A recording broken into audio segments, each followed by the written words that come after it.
Hello everybody, welcome back to Ash's Glitter Factory. Today I'm reading chapter 37 from the Grimrose Girls. Chapter 37 is called Ella. Rory texted Ella in the middle of the night to let her know that Yuki had woken up and was doing fine. Even so, Ella couldn't sleep. She tossed and turned, and when the sun poked through the clouds, Ella gave up entirely. Spent the rest of her early morning sewing dresses for the winter ball. She knew Yuki's and Rory's measurements, but Nani was a guess and she was hoping it fit her right. She hadn't told Nani she was making a dress for her too, and she wanted to make it a surprise.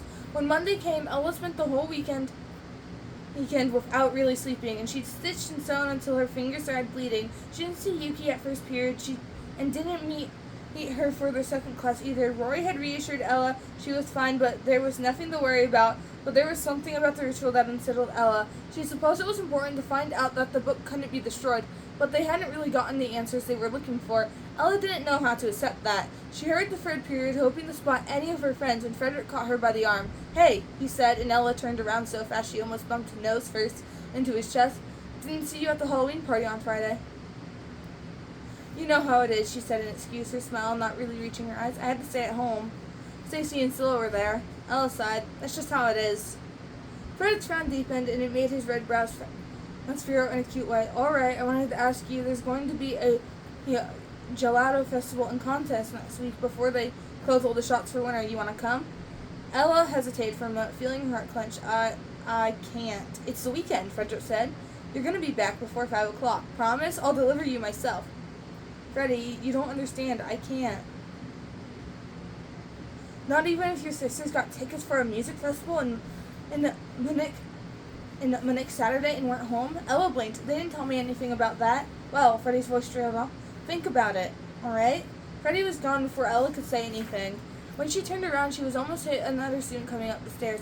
Penelope caught Ella before she tumbled back down and steadied her grip firm. "Sorry," Ella muttered. "I wasn't looking." Penelope craned her neck to see Freddie's red hair vanish around the corner. "I can see why." Ella felt herself blush hard. "It wasn't—" "You don't owe me an explanation, Eleanor," Penelope said. Ella shifted her feet, trying to avoid Penelope's piercing green eyes. "You think I'm a tattletale like Michael A?" At Michael's mention, the mood got heavier. "Shit," Penelope said, looking completely miserable. Penelope had an empty bed in her room now, too. "It's easier to make jokes. It's all so horrible." "Yes," Ella agreed. "It is." Penelope shifted her weight. "I know our last conversation went badly. I thought I'd better stay away because I keep thinking that maybe all of you would blame me for stealing your friend." "We acted like jerks," Ella said after a pause, surprised at Penelope's sincerity, and that got Penelope laughing.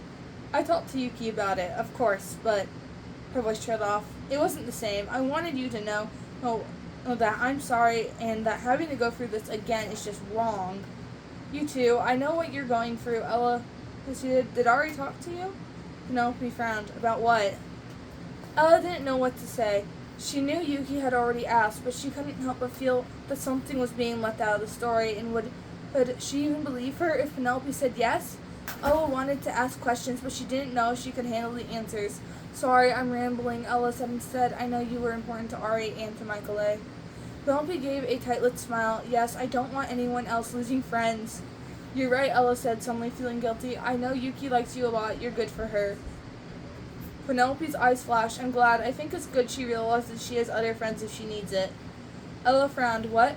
Penelope hesitated, her hands curling together, biting her lower lip. "Look, I'll be honest with you," Penelope said. "None of us are having the best time with these deaths happening, but I think Yuki is. I think she's worried about you. About you and Freddie. I think she needs some space to process all of it."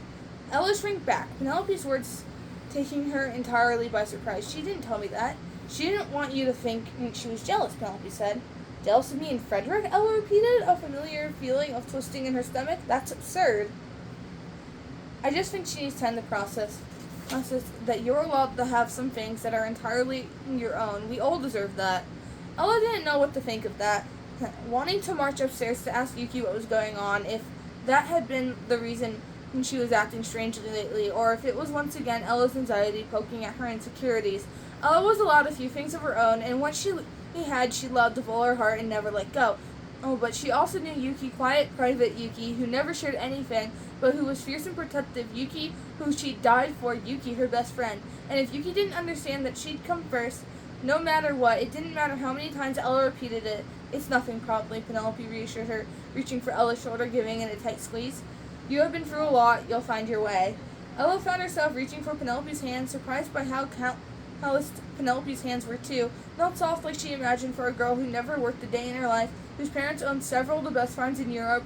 She gave it a squeeze, feeling the sharp press of Penelope's ring. Thanks, Ella said, and for taking care of her too. Nothing to thank me, Penelope said with another smile. It's my pleasure. Alright everyone, that was the end of chapter 37. I hope you enjoyed the video. Bye!